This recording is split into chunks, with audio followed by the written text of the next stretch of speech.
మా పెద్ద ఆయన మంత్రివర్యులు పెద్దిరెడ్డి రామచంద్రారెడ్డిని చూసి ఎమ్మెల్యే బాలకృష్ణ భయపడుతున్నారని హిందూపురం వైకాపా నాయకులు ఆరోపించారు. గడిచిన 4.5 ఏడాదికొకసారి 6 నెలలకొకసారి మాత్రమే నియోజకవర్గానికి వచ్చిన బాలయ్య ఇప్పుడు వెంటనే 4-5 సార్లు వస్తున్నారన్నారు. మంత్రి పెద్దిరెడ్డి రామచంద్రారెడ్డి నియోజకవర్గంలో వారం రోజుల పాటు విస్తృతంగా పర్యటించడంతో బాలకృష్ణ భయపడి తరచూ ఇక్కడికి వస్తున్నారని వారు తెలియజేశారు.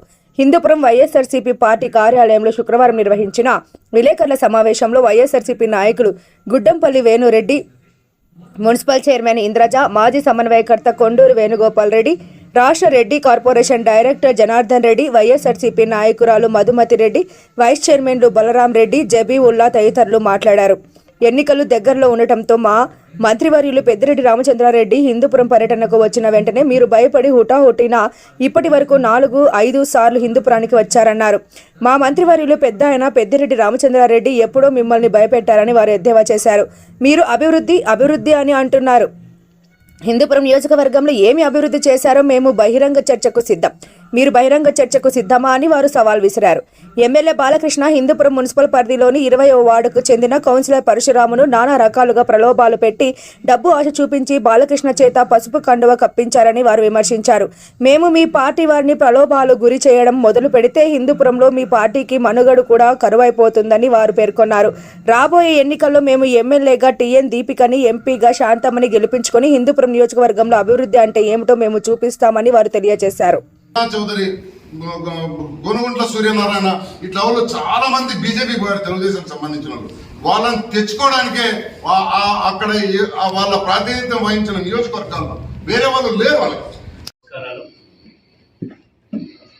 ఈరోజు ఈ ప్రెస్ మీట్ ముఖ్య ఉద్దేశం, నిన్నటి రోజున మన హిందూపురం ఎమ్మెల్యే నందమూరి బాలకృష్ణ గారు ఒక మాట మాట్లాడారు. మా అధికార పార్టీ కౌన్సిలర్కి పార్టీలకు చేర్చుకొని ఒక మాట మాట్లాడారు. కళ్ళల్లో పెట్టుకొని చూసుకుంటాము అని చెప్పేసి అని మాట్లాడారు.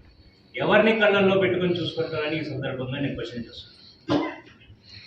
గత 10 సంవత్సరాలుగా మీరు ఎమ్మెల్యేగా ఉన్నారు. ఆల్మోస్ట్ ఎంతమందిని మీరు కళ్ళల్లో పెట్టుకొని చూసుకున్నారు? ఎన్నిసార్లు మీరు హిందూపురికి వచ్చారు? ఎవరిని చూసుకున్నారు?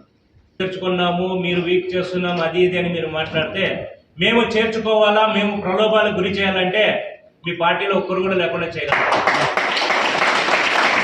కానీ మా నాయకుడు అది నేర్పిలేదు. మా 23 మంది ఎమ్మెల్యేలు పోతేనే మా నాయకుడు భయపడలేదు. నెక్స్ట్ ఎలక్షన్స్కి 151 కొట్టినాం. ఈసారి 175, 175 కొడతామని చెప్పేసి ఈ సందర్భంగా ఛాలెంజ్ చేస్తున్నాం.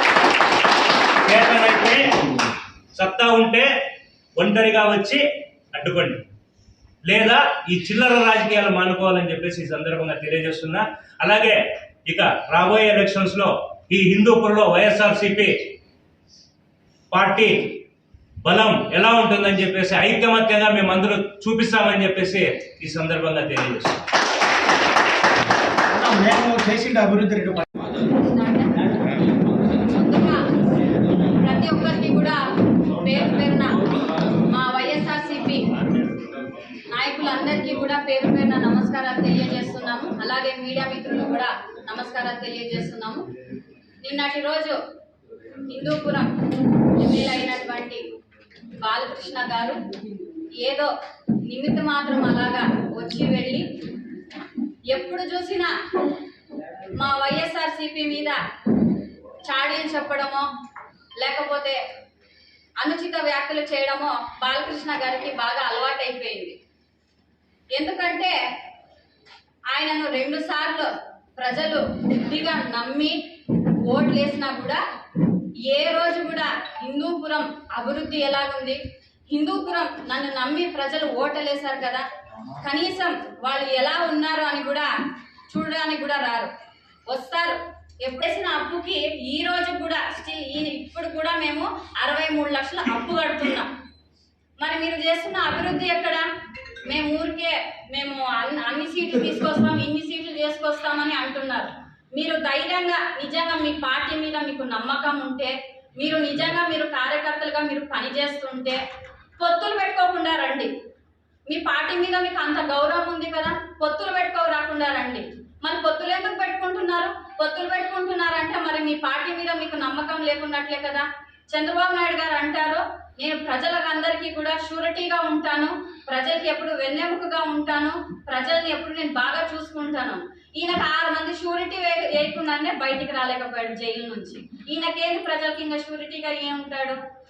ఇవన్నీ కేవలము మన వైఎస్ఆర్సీపీ ఎక్కడ ఇంకా బలమవుతుందో, ఇంకా బలపడతారో అనే భయం పుట్టుకోయింది టీడీపీ వాళ్ళకు. వీళ్ళు టీడీపీ వాళ్ళు ఎన్ని నాటకాలు ఆడినా, ఇంకెన్ని పొత్తులు పెట్టుకొని వచ్చినా ఈసారి మాత్రం ఖచ్చితంగా 175 ఖచ్చితంగా ఎదుర్కొంటుంది.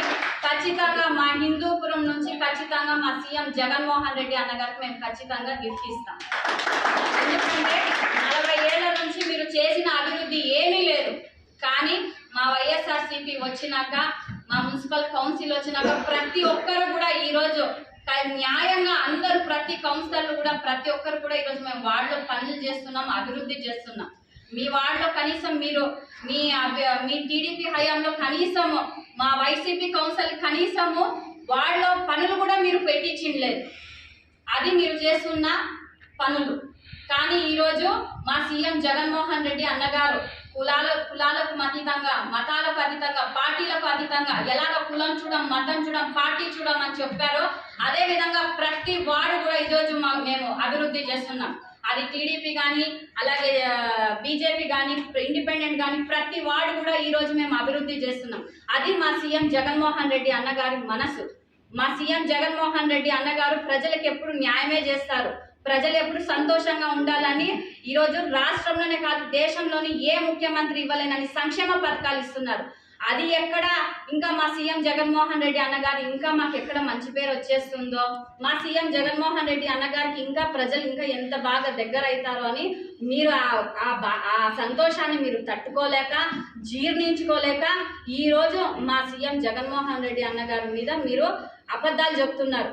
ప్రజలందరికీ తెలుసు ఎవరు నిజాలు చెప్తున్నారు, ఎవరు అబద్ధాలు చెప్తున్నారు అని. ప్రజలు ఎవ్వరు నమ్మే స్థితిలో లేరు. ప్రజలందరూ కూడా ఈరోజు మా సీఎం జగన్మోహన్ రెడ్డి అన్నగారు వెనుకే ఉంటారు కూడా. ఎందుకంటే మా సీఎం జగన్మోహన్ రెడ్డి అన్నగారు మా జనాలకి మాటలు చెప్పి మోసం చేసేవాడు కాదు, పనులు చెప్పి ప్రతి అభివృద్ధి పరంగా ఈరోజు చేస్తున్నాడు మా సీఎం జగన్మోహన్ రెడ్డి అన్నగారు. మీరు 2024 కానీ మళ్ళీ 2029 కానీ ఇంకా మీ పార్టీ భూస్థాపితం అయిపోయింది. మీ పార్టీ ఇంకా బంగాళాఖాతంలో కాదు మున్సిపల్ కాలువలో కూడా కలిసిపోయింది. మీ పార్టీ ఇంకా వస్తుంది అనడం మీరు కలలు కనాల్సిందే తప్ప ఇంకెక్కడ ఇంకా అభివృద్ధి పరంగానూ రాదు. మీ పార్టీని ఇంకా ప్రజలు కాదు అందరూ మర్చిపోయారు. అదేవిధంగా బాలకృష్ణ గారు ఎప్పుడు చెప్తుంటారు, మేము ఆ వార్డు అభివృద్ధి చేశాము, ఈ వార్డు అభివృద్ధి చేశాము అని.